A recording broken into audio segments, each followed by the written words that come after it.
آج میں رخ مصطفیٰ صلی اللہ علیہ وسلم کی بات کرنے جا رہا ہوں۔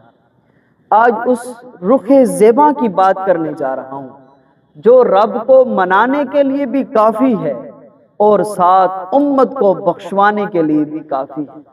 وہ رخ مصطفیٰ رسول اقدس سرور کائنات صلی اللہ علیہ وسلم کا چہرہ اقدس ہے جس کی رب کریم نے قسمیں کھائی ہیں، فرمایا ہے اے محبوب والضحیٰ واللیل اذا سجا، اے محبوب صلی اللہ علیہ وسلم آپ کے چمکتے ہوئے چہرے کی قسم، اور واللیل اذا سجا، اور آپ کی زلف عنبرین کی قسم۔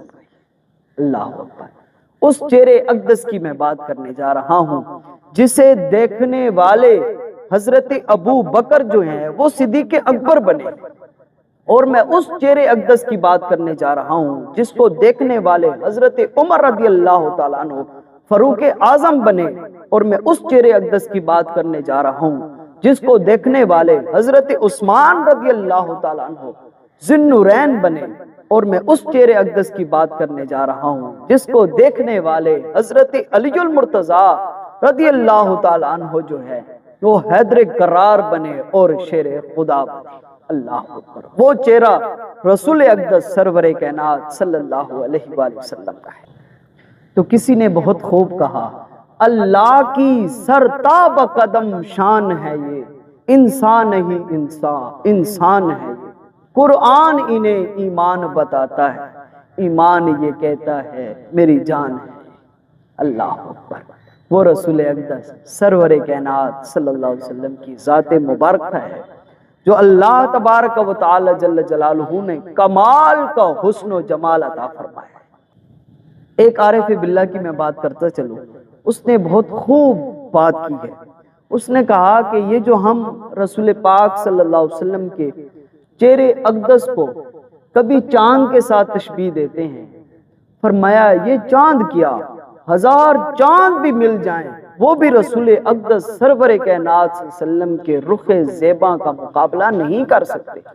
اللہ تعالیٰ نے ان سے بھی بڑھ کر اپنے پیارے محبوب صلی اللہ علیہ وسلم کو حسن و جمال عطا فرمایا تھا۔ حضرت عبداللہ ابن عباس رضی اللہ تعالیٰ عنہ نے بہت خوب کہا، وہ فرماتے ہیں کہ اللہ تبارک و تعالی جل جلالہ رسول پاک صلی اللہ علیہ وسلم کو کوئی اور معجزہ نہ عطا فرماتے اور نہ ہی وحی کا نزول فرماتے، اس کے علاوہ بھی رسول پاک صلی اللہ علیہ وسلم کو جو چہرہ اقدس عطا فرمایا تھا، جو رخ زیبا کا حسن و جمال عطا فرمایا تھا، فرمایا بس لوگ چہرہ اقدس کو دیکھتے جاتے اور کلمہ پڑھتے جاتے۔ اتنا حسن و جمال اللہ تبارک و تعالی جل جلالہ نے اپنے پیارے محبوب صلی اللہ علیہ وسلم کو عطا فرمایا۔ صحیح بخاری شریف کے اندر ایک حدیث مبارکہ ہے، حضرت براء بن عازب رضی اللہ تعالیٰ عنہ بیان کرتے ہیں، فرماتے ہیں کان رسول اللہ صلی اللہ علیہ وسلم احسن الناس وجہ، فرمایا رسول پاک صلی اللہ علیہ وسلم کا چہرہ اقدس جو تھا، اللہ تبارک و تعالی جل جلالہ نے اتنا حسن و جمال عطا فرمایا تھا کہ پوری انسانیت کے لوگ جتنے بھی ہیں ان سے بڑھ کر پیارے محبوب صلی اللہ علیہ وسلم کا چہرہ اقدس جو تھا وہ حسین و جمیل تھا۔ اور فرماتے ہیں احسنہم خلقا، اور خلقت کے لحاظ سے بھی لوگوں میں سب سے حسین و جمیل میرے اور آپ کے پیارے محبوب صلی اللہ علیہ وسلم۔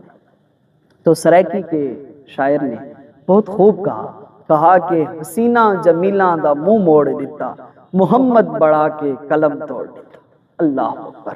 اللہ تبارک و تعالی جل جلالہ نے اپنے پیارے محبوب صلی اللہ علیہ وسلم کا چہرہ اقدس بنا کے، بے مثل و مثال بنا کے اور حسین و جمیل بنا کے کائنات میں اس طرح نہ کسی کو حسن عطا فرمایا ہے اور نہ اس طرح کسی کو کمال عطا فرمایا۔